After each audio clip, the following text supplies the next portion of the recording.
Non-duality actually found me. I wasn't looking for it. I was actually looking for clients for a counseling practice that I was doing. And I decided to try this website called Quora and see if I'd have any luck there. So I did some posts, quite a few, over several years, and actually had very little luck finding clients that way. But what I found was a lot of references to non-duality, which I hadn't heard about before. So as I was looking for clients and posting my own posts, I'd every once in a while I'd read some of the posts, the non-duality posts, and I just looked at them at that point as examples of spirituality practices. Didn't focus on them too much. But somewhere around that same time, several years ago, I was noticing something unusual. It seemed to start when I take my wife to the chiropractor. And as she was in the chiropractor's office, I'd be listening to the Beatles channel maybe, and every once in a while, it would seem like I'd just disappear. I'd be there, I could tell I was there, and I wasn't there. The body was there, but somehow I wasn't there. And so this would happen periodically, once in a while, over several years. And at some point I really started to focus on it. And I would actually look for it to happen and enjoy it as it did happen. It was a very pleasant experience, very free, peaceful, light, but it wouldn't last very long.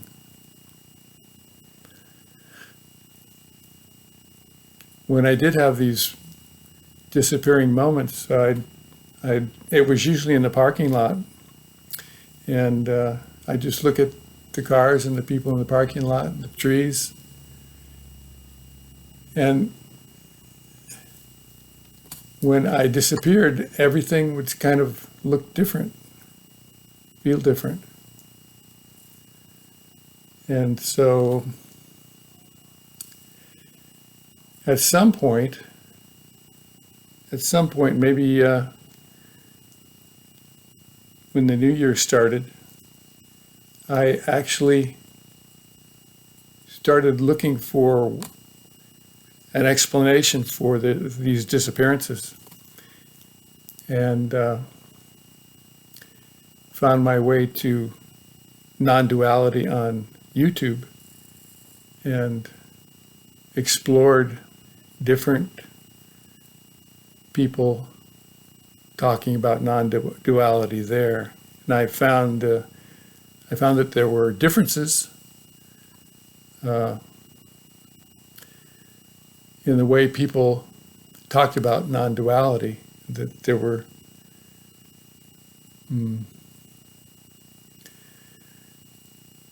I guess what I ended up finding was Tony Parsons and his message about non-duality, which didn't include meditation or awareness or self-inquiry or consciousness. And that struck me as interesting and somehow deeper than other people were talking. So I focused my attention mostly on the speakers that were talking the way that Tony Parsons was talking. I watched just about all of them I could find. And as I was doing this, I continued to disappear. The disappearances would happen at any moment. They were unexpected. One major disappearance happened when I was reading Anna Brown's blog, and I read the whole blog, all the posts. And when I got to the last post, it said something about resonating or resonance. And as soon as I read that word, it seemed like I disappeared for about 4 days. And then I came back again. So about that time, I started feeling like maybe I should talk to one of these speakers, see what they had to say about these disappearances. I guess at that point I'd run across the word glimpses, and so I had been listening to Emerson along with other speakers, and I found his notice for having a few more places for his weekend retreat. So I emailed him, signed up for that retreat, and after that retreat experience, everything really started to change. I was having more and more glimpses. I was seeing things about the glimpses that I hadn't noticed before, like if the me was trying to do it, trying to make the glimpses happen, it seemed like they wouldn't happen.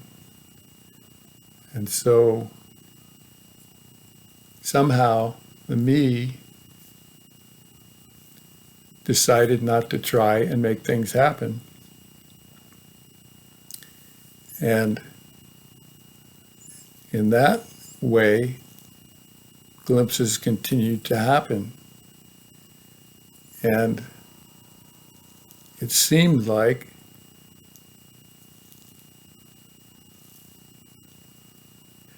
life somehow was doing it the way it was doing it, and me, the me, had absolutely nothing to do with any of it, except it somehow seemed to happen more if it was out of the picture.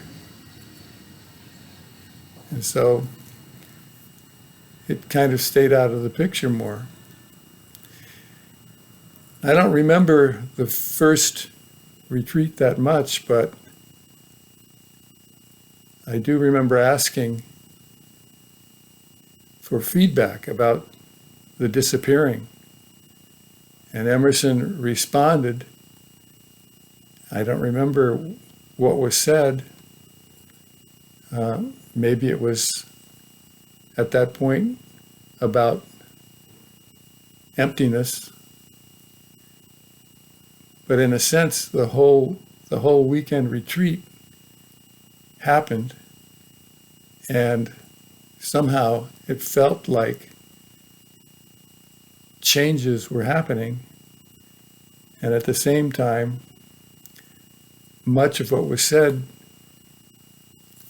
was not even remembered by this.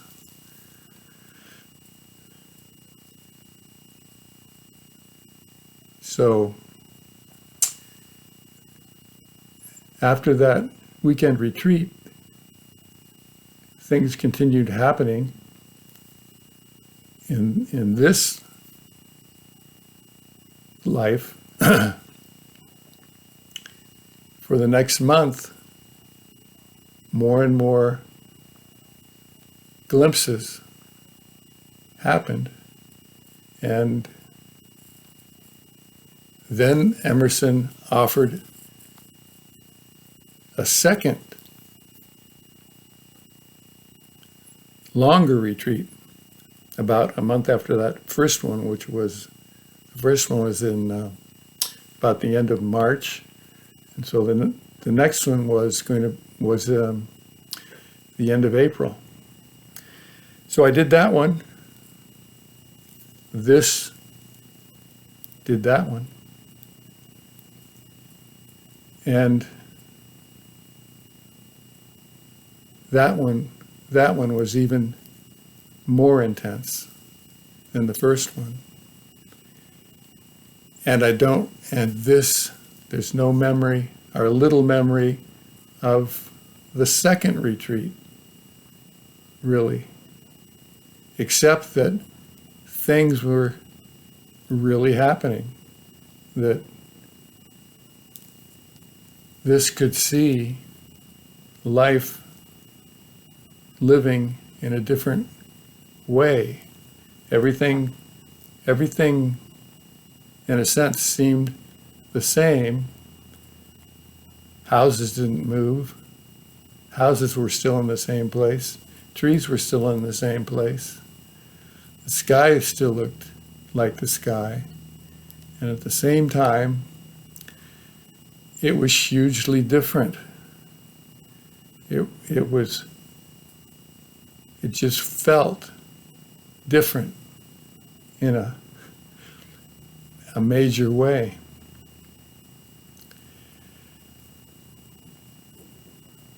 That second retreat was tiring physically. I don't know. It may have been the hours, or it may have been life somehow at work. Anyway, after the second retreat, Emerson invited me to do a one-on-one, and that was interesting. It was difficult to find words to express what was going on, and again, I don't even remember that.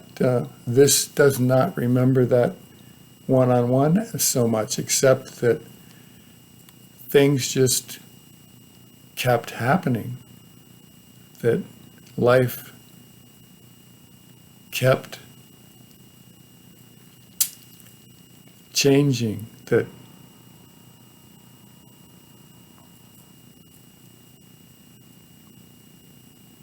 life became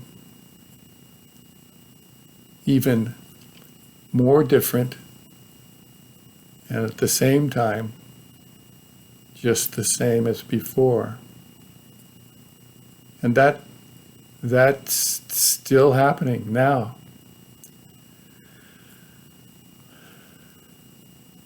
So it's an amazing experience, or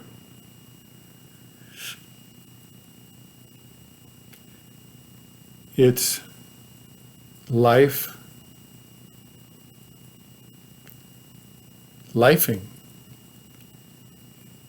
And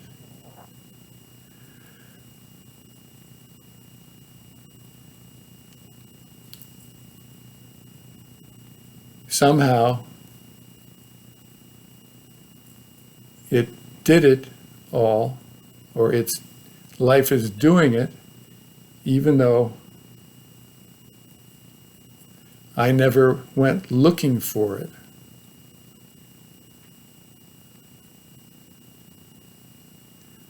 Oh.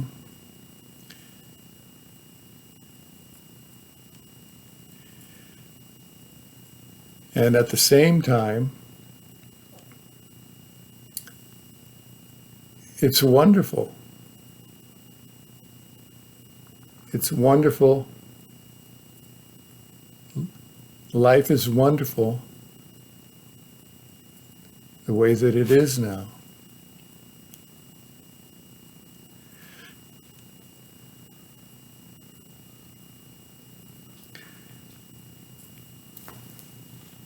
I got another thing with